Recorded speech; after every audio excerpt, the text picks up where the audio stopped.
इस्तीफा देने की मांग कर रहे हैं, कब तक होगा फिर? दरअसल इस अकेले इस्तीफा की मांग नहीं है, ये मुद्दे सुनिए भाई, मुद्दे से डाइवर्ट किया जा रहा है। ब्रजभूषण सिंह 2012 में उस स्ट्रक्चर में आया था फेडरेशन के, वहाँ उसने अपना दामाद, अपना बेटा, अपने रिश्तेदार सारे अलग अलग स्टेटों में अपॉइंट कर दिए। ये पूरे स्ट्रक्चर के खिलाफ लड़ाई है। अगर अकेला ब्रजभूषण सिंह वहाँ से हटता है और उसका कोई जानकार या उसका बेटा बनता है तो भी शोषण ऐसे ही होता रहेगा, क्योंकि ये पूरे सिस्टम के खिलाफ लड़ाई है। ये 140 करोड़ के उन लोगों की लड़ाई है जो देश में बेटियों का सम्मान चाहते हैं और देश में मेडलों का सम्मान चाहते हैं कि हमारा देश मेडल ले आए। अगर उन लोगों को मेडल चाहिएंगे और बेटी इज्जत से रह सकती है उस देश में, तो उनको इस पूरे फेडरेशन सिस्टम को बदलना पड़ेगा और ब्रजभूषण को अंदर देना पड़ेगा। आरोप लगा रहे हैं कि एक ही तबके के लोग हैं, एक ही स्टेट के लोग हैं, खिलाड़ी हैं। दरअसल क्या है, ये इन बच्चों की भी बदकिस्मती है। अब एक क्षेत्र के लोग हैं, क्योंकि साक्षी, विनेश, वीरेंद्र सहवाग, आशीष नेहरा, युवराज सिंह, अभिनव बिंद्रा, नीरज चोपड़ा, विजेंद्र बॉक्सर, बहुत लंबी लिस्ट है। बहुत लंबी लिस्ट है। एक ही एरिया से आते हैं, हरियाणा से। अब हरियाणा, इनको हरियाणा से आने के कारण ये देश इनको हरियाणा का सम्मान की नज़र से देखा है या हरियाणा से क्यों आते हैं इस नज़र से देखा, वो देश के ऊपर निर्भर करता है। क्योंकि क्या है, इनने कभी भी हरियाणा का कपड़ा टी शर्ट नहीं पहना। इनने जब भी रिप्रेजेंट किया है देश को किया है। अखबार भरे पड़े हैं, टीवी चैनल भरे पड़े हैं। इनको हमेशा से इंडिया की बेटी, इंडिया के बेटे कह के क्या आपसे मैं सवाल पूछता हूँ, क्या वीरेंद्र सहवाग को हरियाणा का बेटा कहलवाना पसंद करेंगे या देश का? देश का करेंगे। चोपड़ा को आप हरियाणा का बेटा पहनाएं? देश का करेंगे। भाई साहब, ये कौन सा बेतुका सवाल है? वो सब लोगों को 50 प्लेयर हैं इस देश के जो टॉप लेवल के प्लेयर हैं, उन सबको कहते हैं हरियाणा से बिलोंग करते हैं, इसलिए आपस में मदद कर रहे हैं। फिर बचेगा कौन? सानिया मिर्जा को भी ये कह रहे हैं कि ये मेवात से गई हुई है हैदराबाद में, ये भी हरियाणा से बिलोंग। योगेश्वर दत्त का कहना है कि पहले ही एफआईआर करनी चाहिए थी, अब क्यों लेट हो गए? अब तो किसको? योगेश्वर दत्त कह रहे हैं खिलाड़ियों को कि पहले ही एफआईआर होनी चाहिए थी, पहले करते आप लोग। दरअसल क्या है, राजनीति इतनी हैवी हो गई है। अगर उन्होंने बीजेपी की टिकट पर चुनाव लड़ा है, आगे चुनाव लड़ना है। राजनीतिक प्रलोभन इस देश में इतना बढ़ गया, जब इस देश के सुप्रीम कोर्ट का मुख्य न्यायाधीश भी फैसले कर राज्यसभा का सांसद बन जाता है, तो इन छोटे मोटे आदमियों की तो क्या औकात है। लेकिन योगेश्वर दत्त पहलवान को हम एक बात कहना चाहते हैं, आप चाहे कुछ भी कर लो, आपको जाना जाएगा कुश्ती के नाम से। अगर कुश्ती के नाम वाले एंगल पर आपने धब्बा लगवा लिया तो आप नेता कभी नहीं बन सकते। क्योंकि जो लोगों के एक सेंटिमेंट है उनके प्रति, वो ये है कि इसने देश का गौरव बढ़ाया, इसलिए आप लोगों से वोट मांगने आया।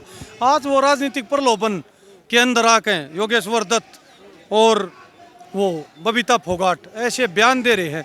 पीटी उषा पर भी एक सवाल उठ रहा है। अब वो देश की इतनी पहली महिला खिलाड़ी, इतनी बढ़िया, जिनको उड़न परी कहा गया, कल को आज तो उन्होंने ये बयान दे दिया है, कहीं ये बयान कल वो राजनीति में आ जाती है और राजनीतिक प्रलोभन साबित होता है, तो 140 करोड़ लोगों में आप उनकी क्या छवि मानोगे? उनकी छवि खिलाड़ी के प्रति असम्मान की मानी जाएगी और वो शक्के और संदेह के घेरे में आजगी, क्योंकि वो भी राजनीतिक प्रलोभन देख कर ये बयान दे रही है। आप राजनीतिक प्रलोभन देख कर किसी को भी तोड़ सकते हो, जोड़ सकते हो, लेकिन आप अपनी खेल, जिसको आपका नाम, आपकी इज्जत माना जाता है, उससे गद्दारी नहीं करनी चाहिए। कह रहे हैं 2024 नजदीक है, इसलिए ये सब हो रहा है। 24 नजदीक है, लोकसभा चुनाव नजदीक है, इसलिए ये सब कर रहे हैं आप। भाई ये तो 24 तो नज़दीक है, मान के विपक्षी पार्टियों के लिए नज़दीक है ना, इन खिलाड़ियों के लिए तो एशियाड गेम नज़दीक है। 2.5-3 महीने के बाद एशियाड है, उससे पहले ओलंपिक भी है। इनके लिए क्या नज़दीक है ये बताओ आप, क्या नज़दीक है? तो इम्पोर्टेंट जो है ना, गेम ही है ना। खेल ही करेगा ना, राजनीति वाले राजनीति करेंगे। आप बीजेपी वाले हो, प्रधानमंत्री मोदी, गृह मंत्री जी राजनीति क्यों करने देते हो? वो बेटी जो परसों तक भी, कल तक भी अपने व्हाट्सएप की डीपी पर आपका फोटो लगा कर रहती, उन बेटियों को न्याय नहीं मिल रहा। और पोक्सो एक्ट के चार्ज पे, यौन शोषण वाले मामले पे, तो ये देश किस दिशा में जा रहा है? लोकतंत्र किस दिशा में जा रहा है? प्रधानमंत्री जी किस दिशा में जा रहे हैं? ये सवाल सोचना पड़ेगा। प्रधानमंत्री जी, आपने पता है गुमनाम चिट्ठी चली थी, चली डेरा सच्चा सौदा अटल बिहारी वाजपेयी के पास गई। देश के पहलवान हैं, अखाड़ों में बड़े बड़े पहलवानों को चित करने वाले हैं, पर इतना टाइम हो गया, लंबे समय से मतलब कहने के उत्पीड़न हो रहा था, आवाज़ क्यों नहीं उठा पाई है? दब कहाँ गई आवाज़ इनकी? 2016 में रियो ओलंपिक होया था, उसके अंदर हमारा देश के मेडल नहीं आ रहे थे, 2 या 3 गेम बचे थे। लास्ट में साक्षी फोगाट का 4 सेकंड के अंदर आखिरी दाव में मेडल आ गया।